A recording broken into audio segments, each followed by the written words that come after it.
Here at the Fountains of Franklin, everyone has a story, and every story deserves to be told. We are particularly grateful that several of our stories focus on our World War II veterans. It is an honor that these men, along with their wives, have agreed to share a small portion of their stories with us. We have collected oral histories of these World War II veterans who served alongside 16 million Americans. According to statistics, of the approximately 1 million World War II veterans still living, a World War II hero dies every 3 minutes. Each day, about 492 members of the World War II armed forces pass away. We are losing patriots, heroes, and warriors, but most importantly, we are losing loved ones who are the human archives for memories made, challenges overcome, and wisdom gained.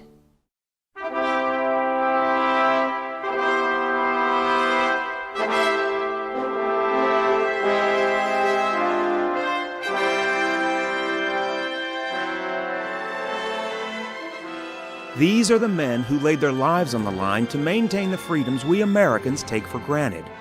Their service in defense of our country is surpassed only by their devotion to their family and friends.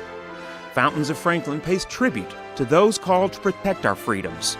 In our eyes, they are heroes, but in their eyes, they just did their duty to serve their country.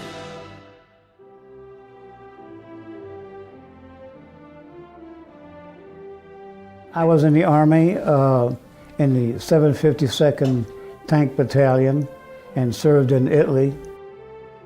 We landed in Naples in '44, okay? Ex-Marine.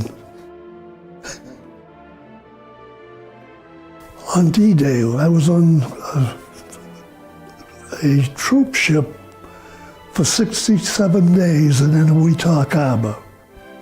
I enlisted in the Air Force on December the 27th, 1951. And I spent a year in Korea when the war was actually going on. When I was 17 years, 11 months, I convinced my parents to let me enlist in the Army Air Corps. I wanted to be a hotshot pilot, fighter pilot, Every hour after that has been, will be 0 hour. When I was drafted, when I got my draft notice in 1943, I was in college yet, and I finished that first year. And then I waited until they drafted me in October of 1943, and that's when I went in the Army. In the Navy in World War II, I joined 9-1 in 1942, and I went to sea in November 1942 aboard the troop ship, the Sea Witch. When I became 18, I ran down and joined the Navy. See what happened, they were so desperate for men, they would took anybody. Do you consider yourself a hero? Well, we're not heroes. We did what we had to do, and we did it graciously. No, I'm just a father and a husband, that's it. Well, I wasn't a hero. I did my job. It was just a responsibility I had. I was just doing it because of our country was at war, and I wanted to defend it. You know, no grandiose thing, just simple logic. Don't really feel like I was a hero over there because we were all doing the same job. I guess we were all heroes, if you could put it that way. But I don't believe I felt I was ever a hero. Not at all. No hero. I figured that what I did, I had to do.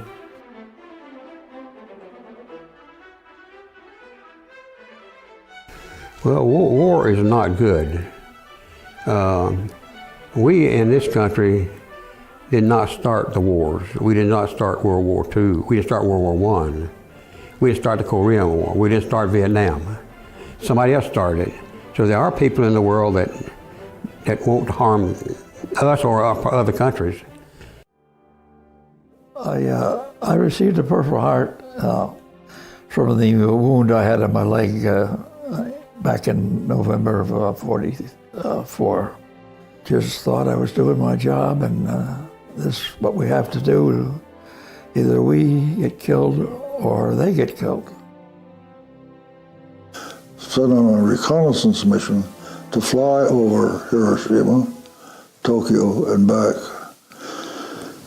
And that view of Hiroshima is indelibly impressed on my mind. Killed almost 200,000 people with one bomb. And I think that started my anti-war thinking. That was in June of 43. We was tackled by a Jap sub about 500 miles from Noumea, New Caledonia, and they dust. If that torpedo would hit our ship, I wouldn't be here. And then I had an opportunity to go to Fort Worth because it was close to Dallas, and that was the psycho hospital there. So I worked at the hospital. Back then it was pretty barbaric. They did things like drilling a hole in each side of your head and sticking a wire in there and move it up and down to direct the thought process, make it divert to something else, which obviously didn't work. How did the war affect your life? The war, when we got out of the war, were discharged, we didn't think much about the war. That was in the background then. We were thinking about our future, what we were going to do, and when we were going to be married and so forth. Don't want to think anymore about the war. I just do want to get on with my life and see what I can accomplish. The war made me more sensitive and compassionate for people.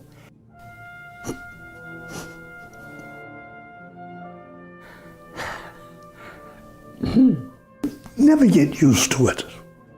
You just knew that it was a change in life and it was going to end. And luckily it only lasted 3 years. But it never ends. You never forget. I look back, it's behind you, it's already done. You can't do anything about it. Don't worry about it. You made mistakes, so what? Everybody makes them. And on my headstone, I would say, he lived life to the fullest. And I try to do that every day.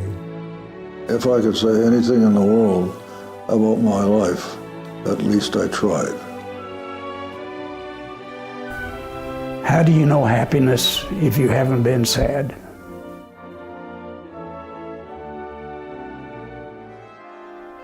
The Fountains of Franklin wants to thank each of our veterans for their service to our country.